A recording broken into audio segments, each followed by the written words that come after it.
everyone, my name's Michelle and this is my channel Sewing Bunny, and thank you for joining me in my first December vlog, which is my November makes video. Now you may see that I've done some decorating. So we have this lovely little Christmas tree that I picked up in Tesco's, which is one of the UK supermarkets, and it was so cute. It's got like this silver frosting kind of on it, and yeah, it was too cute not to pick up. So it's just sitting on a little cardboard box so that you can see it in view.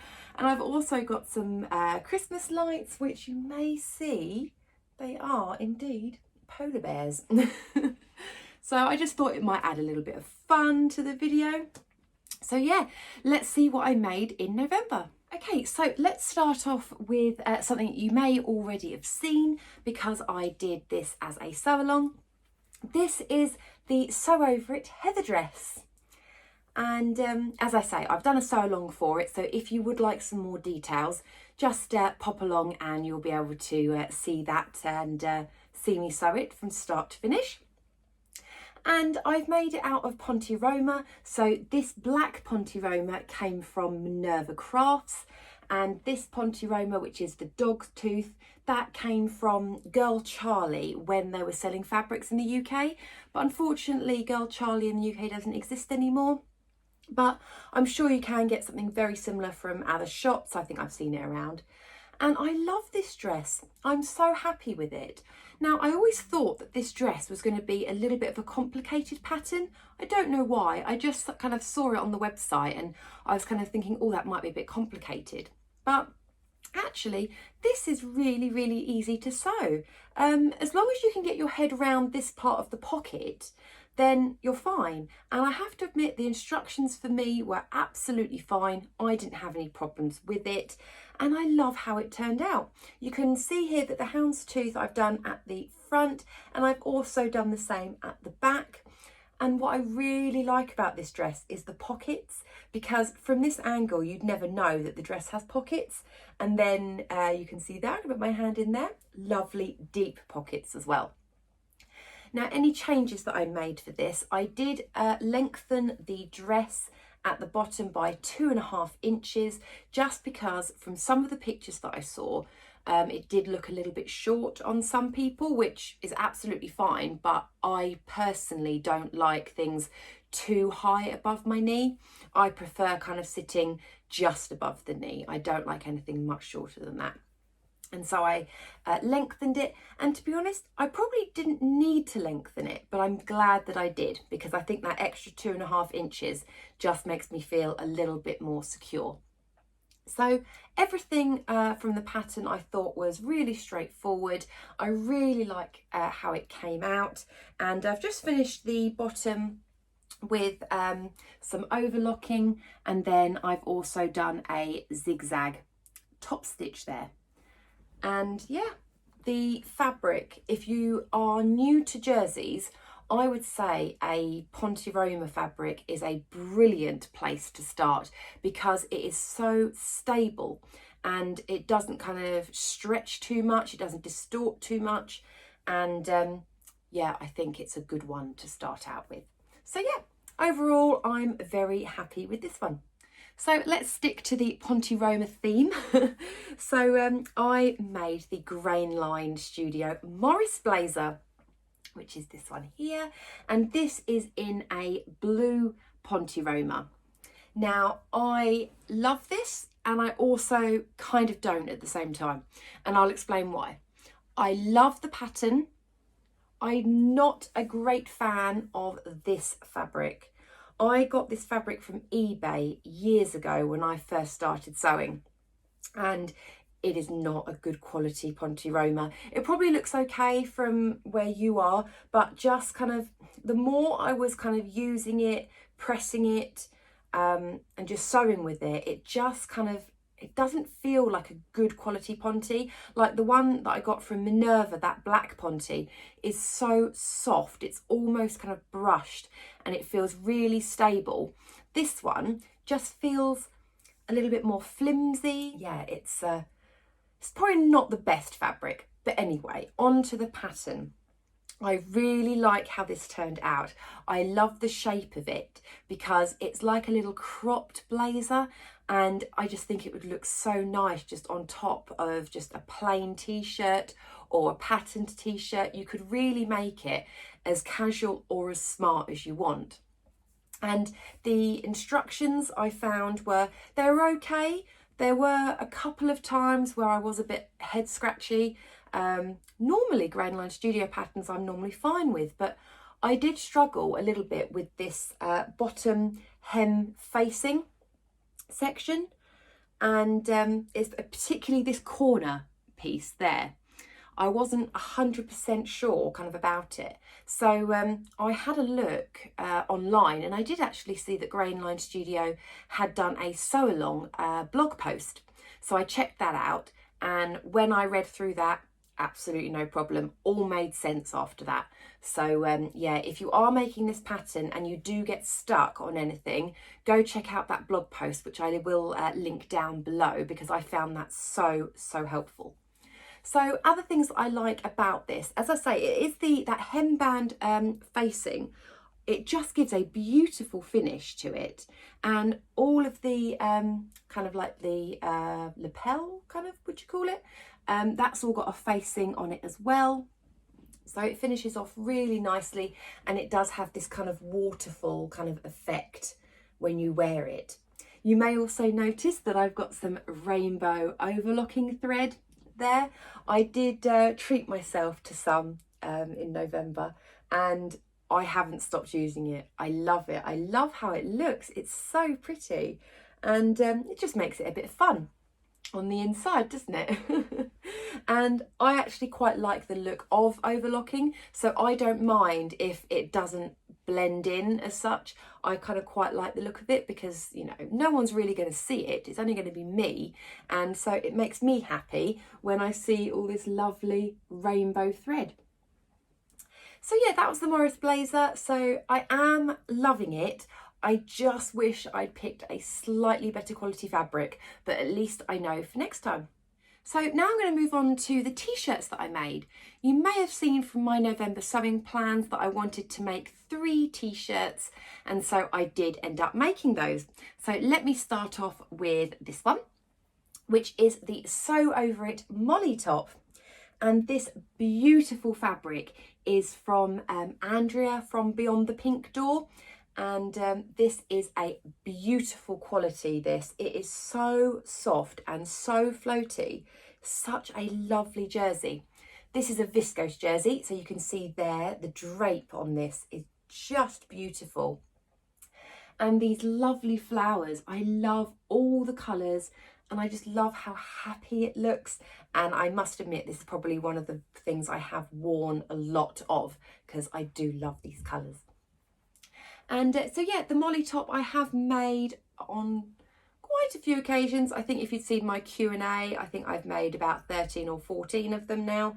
And I love this. And I got this out of 1 metre of fabric. I was so impressed. I absolutely love how this looks. And to get it out of 1 metre, you do have to ever so slightly adjust the pattern. And I mean ever so slightly. If you have the Molly top pattern, all you do is the grown on sleeve section, all you need to do is fold that grown on part of the sleeve up just a tad to fit it onto the fabric, and you'll be fine. So officially, this part of the grown on sleeve should probably be down here, but all I did was shorten it, and that means you can fit it out of 1 metre. So top tip there. And then the next one I made was the thread count ultimate t-shirt, which I made out of this red jersey. Apologies, it's a little bit creasy. I did kind of just take it out of the wardrobe. But this red jersey, I got as a remnant from the Maker's Merchant. And I got 1.1 metres, and I used most of it here, as you can see. And again, I've done the rainbow overlocking. It's just so pretty. I love the rainbow overlocking. Just get some, it's amazing. And yeah, this one fits beautifully. I love how this pattern fits.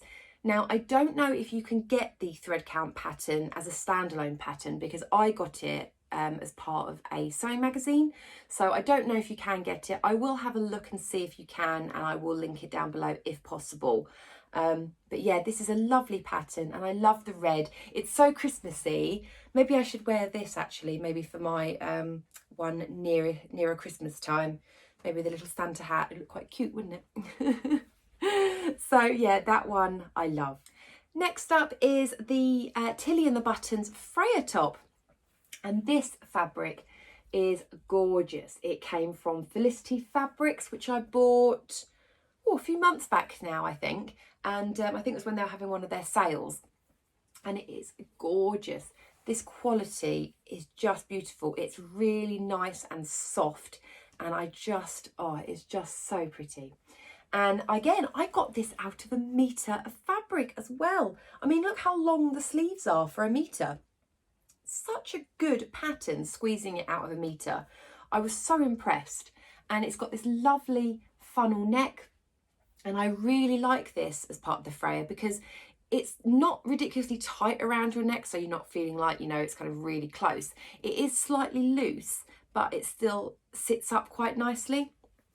So I really like how this one turned out, and yeah, it's going to get lots of wear. So I made those 3 t-shirts, which is what I said I was going to make. And then I kind of thought, oh, I'll make another one. So I went back to the Sew Over It Molly top, and I used my remnants from when I used the Sew Hayley Jane September viscose jersey, which is this one. And yeah, it's just a lovely, lovely design of fabric. And I had more or less about 1 metre left. So I was thinking, oh, well, I got the other Molly top out of 1 metre. And so I thought, well, yeah, give this one a go. And yeah, it's turned out beautifully. And then next up, I made the Tilly and the Buttons Bertha cardigan, which is here. And this fabric, oh, it's so soft. This is a sweater knit, which I got from First for Fabrics. And I did actually purchase this fabric in 2 other colours, a mustard colour and a red colour. So I'm kind of thinking, you know, should I make the Bertha cardigan again, or should I make a different cardigan? I don't know. But the Bertha cardigan, it's a lovely pattern. It's nice and straightforward, and it's got a lovely slouchy look. And it looks really nice with some of the t-shirts that I made up as well. So the Bertha cardigan is, as I said, it's a lovely, easy pattern. You've got this raglan sleeve here, and then this neckband piece, and then that goes all the way down, and then you've got this bottom band here as well. And I made a size 4, which is absolutely perfect. And again, I used my rainbow overlocking thread on this one as well. And it blends in actually really nicely, I think, with this rose pink colour. So yeah, I'm happy with that one. I've worn it loads. It's just the coziest thing. And yeah, I'll definitely be making more of this. This is my 2nd version. And yeah, I might use some of the other sweater knits that I've got to make this again, but we'll see. Right, so now on to what I'm wearing. This fabric is so cute, isn't it? It's got these little squirrels and this foliage. It's so pretty. And this came from Poppy Bear Fabrics. And it is a alpine fleece stretch jersey. So on the inside, I don't know if you're going to be able to see there, but it is this really soft fleece on the inside. Spot the rainbow overlocking thread again. And this is my 2nd Nina Lee Southbank sweater. This fabric is quite thick, so it does kind of, it's a lot more stable. So you can see on here the neckline.